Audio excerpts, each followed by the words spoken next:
Hi, this is Stephanie Lotvin of Tellybean Knits, and today I'm going to show you how to work Clue 5, joining rounds 1 and 2 of the Halloween Party Mystery Knit Along. If you have not yet completed Clues 1 through 4, I suggest you pause the video now. I will be showing the cowl in progress in this video, so this is a spoiler alert. Come back and join me for this video once you have completed Clue 4. All right, last chance, pause the video now. Okay, for everyone else, let me show you what I have. So right now, I have completed clues 1 through 4. I have the right side of my work facing me, and I am working on a DK weight version of my cowl. If you've been following along in my other videos, then you know that this is slightly different than what you are working on in your fingering weight version. My color 2 yarn is still attached to my needles. At the end of clue 4, we did not break that color 2 yarn, and it is at the end of my needles as if I was going to begin a right side row. At the end of clue 4, we ended with 142 stitches on our needles. So let's just do a little check-in to make sure that you're ready to go. At the beginning of the row, you'll have 3 stitches between the beginning of the row and the first stitch marker. You'll have 67 stitches between the first stitch marker and the second stitch marker. You'll have 1 stitch between the second and third stitch marker. This is our central stitch. You'll have 67 stitches between the third stitch marker and the fourth stitch marker, and then you'll have 4 stitches between the fourth stitch marker and the end of the row. And if that is what you have on your needles, then you are ready to join in the round. For joining round 1, we're going to be removing the 2 stitch markers that currently mark our rolled garter edges, and we'll be placing a beginning of the round marker. We'll also be working 4 increases and 1 decrease. All right, let's get started. I'm just going to scoot my stitches to the end of my needles. You can see right now I have the right side of my work facing me. You will begin joining round 1 as if you were beginning a right side row. My working yarn is at the front of my work, which is exactly where it should be. So I'm going to begin by slipping that first stitch purlwise with yarn in front. I'll bring my yarn between my needles to the back of my work. And I will not be working a yarn over here. In previous rows, there was a yarn over immediately after this slip stitch, but you will not be working a yarn over here. I'm going to knit 2 stitches, and then I'll remove that marker. Just going to set that off to the side. I'm going to work a yarn over, and then I will knit to the next stitch marker.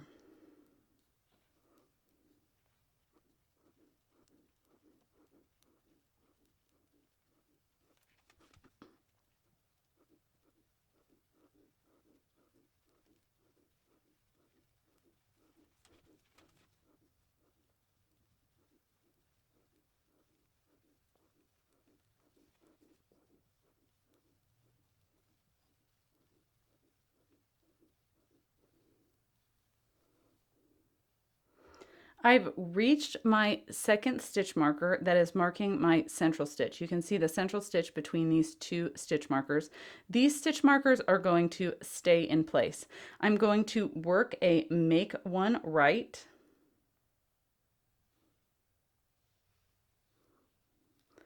slip the stitch marker, knit the central stitch, slip the stitch marker, and then make 1 left. And now I'm going to knit to the next stitch marker.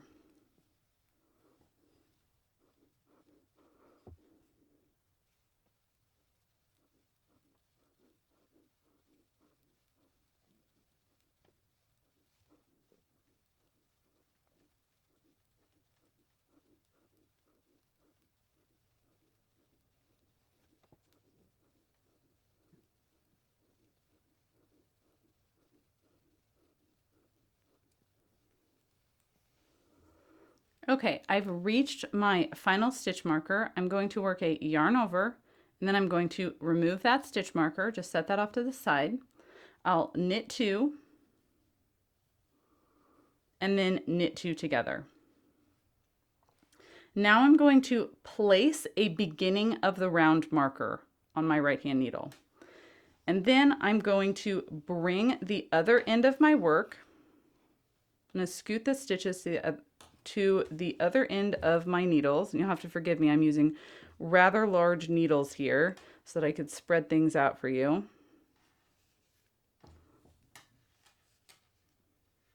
Let me just show you what that looks like. Oh, lost my beginning of the round marker.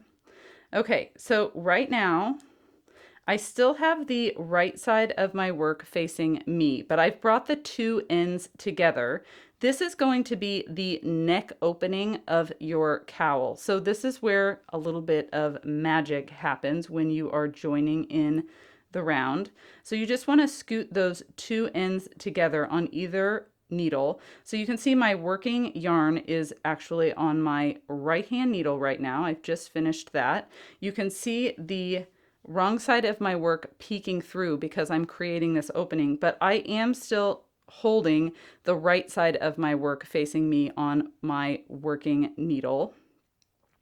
So now I am going to begin joining round 2. For joining round 2, we're going to continue to work in color 2, and I'm just going to bring my yarn to the front of my needle because I'm going to begin purling.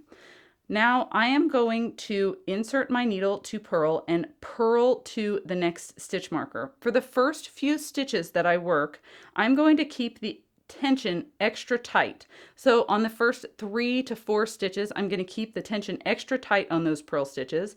So I'm just going to purl that stitch, and I'm keeping the tension tight to bring the 2 ends of the work together. So I'm purling the first 4 stitches with a little extra tension.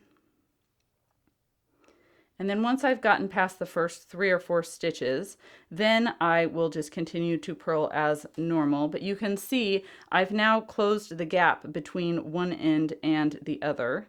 And I'm just going to continue joining round 2 and purl to my next stitch marker.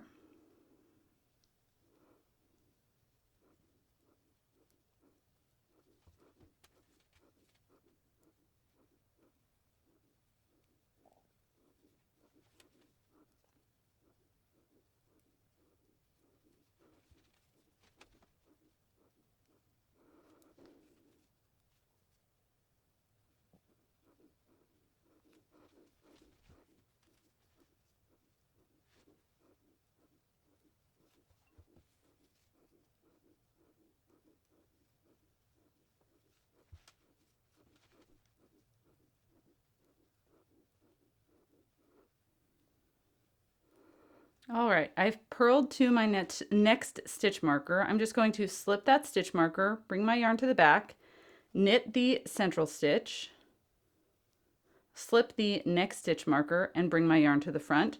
And now I'm going to purl to the end of the round. You won't have quite as much stretch and tension on your needles as I have because I am working with an overly long needle cable to show you whenever I had my work stretched out to show you what it looked like flat. So now I'm just going to purl to the end of that round.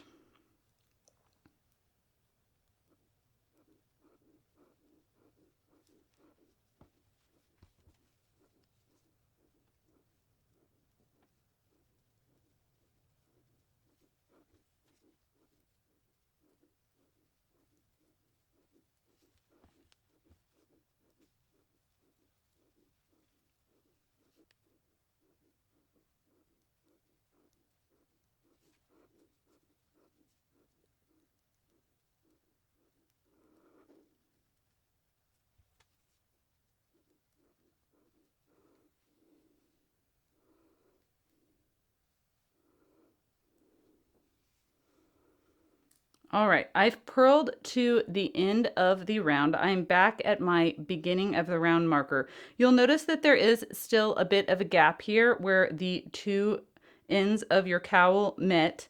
Don't worry about this. Let me go ahead and slip a couple of stitches so we can lay this out and you can have a look at what this looks like now. So you don't need to worry about that gap right now. You're going to be breaking color 2, and I will show you in another video how we can completely close that gap when we weave in the ends. But this gap will also close as you continue to work into the upcoming clues. So let me show you what this looks like laid out. Here's the advantage of having the larger needles for this video. This is the right side of my work facing me, and I've just completed joining round 2. You can see I'm joined here at the back of the needle. This is going to be the neck opening of my cowl, and this is the point where the central stitches. And now I'm going to be ready to work the charts, which I'm so excited about. The chart for clue 5 is really fun. And so at the end of joining round 2, with the right side facing you, you'll have 72 stitches between the beginning of the round marker and the first stitch marker that marks our central stitch. There will be one central stitch between your first and second stitch markers, and then you'll have 72 stitches between the second stitch marker and the end of the round, back to that beginning of round marker, for a total of 145 stitches. I hope that you found the video helpful. Thank you so much for watching. Have fun with that chart.